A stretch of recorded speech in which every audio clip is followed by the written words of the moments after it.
ظاہر ہے اس وقت ساری دنیا کی نظریں جس خبر پر ہیں وہ ہے جو تنازع اس وقت چل رہا ہے، اسے جنگ کہہ لیں، اسے کوئی بھی نام دے دیں۔ امریکہ اور اسرائیل نے جو مشترکہ اٹیک کیا تھا ایران پر، آج 5واں دن ہے اور یہ سلسلہ 5ویں روز بھی جاری ہے۔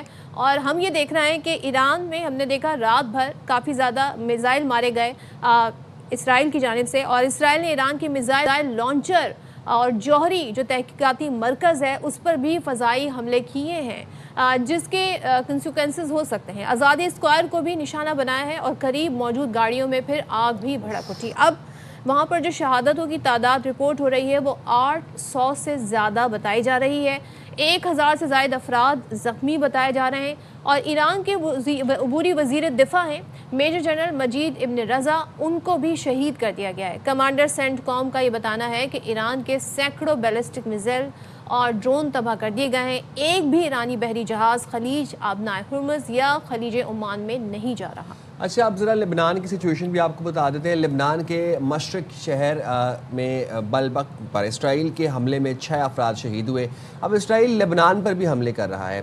اچھا، اس کے بعد ہم دیکھ رہے ہیں کہ ایران جو ہے وہ اب رکنے کا نام نہیں لے رہا۔ ایران اسرائیل پہ حملے کیے جا رہا ہے۔ اسرائیل نے لبنان کے 12 سے زائد دیہات اور قصبے خالی کرنے کی دھمکی بھی دے دی ہے۔ ایران کی جانب سے اسرائیل پر میزائل داغے جا رہے ہیں۔ پاسداران انقلاب نے 24 گھنٹے میں اسرائیل اور امریکہ کے 40 اہداف کو نشانہ بنایا۔ ایرانی فوجی یہ بتاتے ہیں کہ بحیرہ ہند میں 650 کلومیٹر دور ایندھن بھرنے والے امریکی جہاز کو نشانہ بنایا۔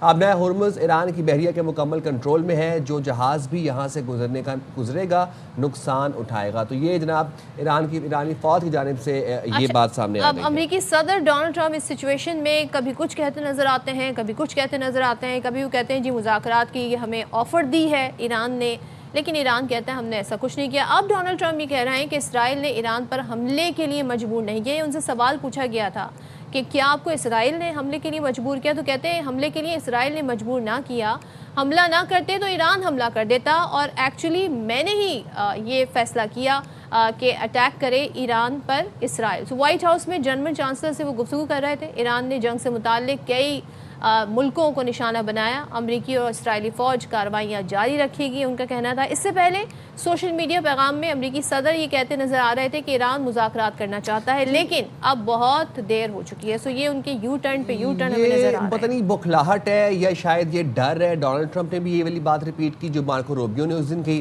کہ اس سے پہلے کہ ایران نے کیونکہ اسرائیل پہ حملہ کیا، تو اس سے پہلے کہ ایران امریکہ پہ حملہ کرتا تو ہم نے اسرائیل کے ساتھ مل کے ایران پہ حملہ کر دیا۔ اس سے زیادہ مضحکہ خیز بات کیا ہو سکتی ہے؟ بہت ہی لاجک لیس اور ڈم بات تھی جس کے اوپر اب سارے ہنس بھی رہے ہیں۔ بہرحال خلیجی ممالک میں امریکہ کی بیشتر تنصیبات ایران کے نشانے پر ہیں۔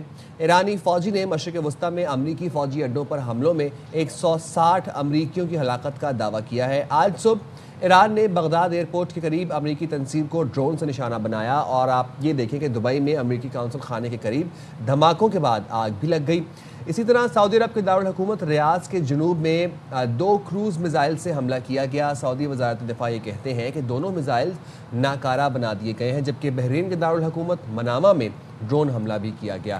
ساتھ ہی جو یہ بھی بتا دیں کہ کویت میں جو امریکی جہاز گزر رہے تھے وہ کویتی ایئر ڈیفنس سسٹم نے انٹرسیپٹ کیے اور امریکی جہاز 3 گرا دیے۔ اس کے بعد بھی کویتی حکومت نے اعلامیہ بھی جاری کیا، انہوں نے کہا کہ وہ غلطیاں بھی ہو رہی ہیں اور نشانے بھی تاک کے لگائے جا رہے ہیں۔ ایرانی صدر مسعود پزشکیان کہتے ہیں کہ ایران رکا نہیں ہے، حکومت نظام مفلوج ہونے کا تاثر بھی غلط ہے۔ مسعود پزشکیان نے تازہ پیغام میں جو کہ سوشل میڈیا پر لکھا، کہا کہ بڑھتی ہوئی جنگ کے باوجود تمام سرکاری ادارے فعال ہیں، پورے ملک میں ریاستی امور معمول کے مطابق چل رہے ہیں اور تمام گورنرز کے ساتھ ہم رابطے میں بھی ہیں۔ صورتحال غیر معمولی تو ضرور ہے، لیکن ملک کا پہیہ جام نہیں ہوا ہے۔ ملک بھر میں تمام سرگرمیوں اور ضروری خدمات کا سلسلہ جاری ہے، اور حکومت جو ہے وہ حالات پر مکمل نظر رکھے ہوئے ہے۔ ایران نے یہ بتایا کہ جی ہمارے یہاں سسٹم انٹیکٹ ہے، کیونکہ ڈونلڈ ٹرمپ یہ بھی کہہ رہے تھے وچ از ویری ریڈیکولس، وہ کہہ رہے تھے جی کوئی ایران سے ہی اٹھ کھڑا ہو اور ٹیک اوور کر لے، وہاں پہ ہوں گے ایسے لوگ، وہاں پہ کچھ لوگ ہوں گے جو پاپولر ہوں گے۔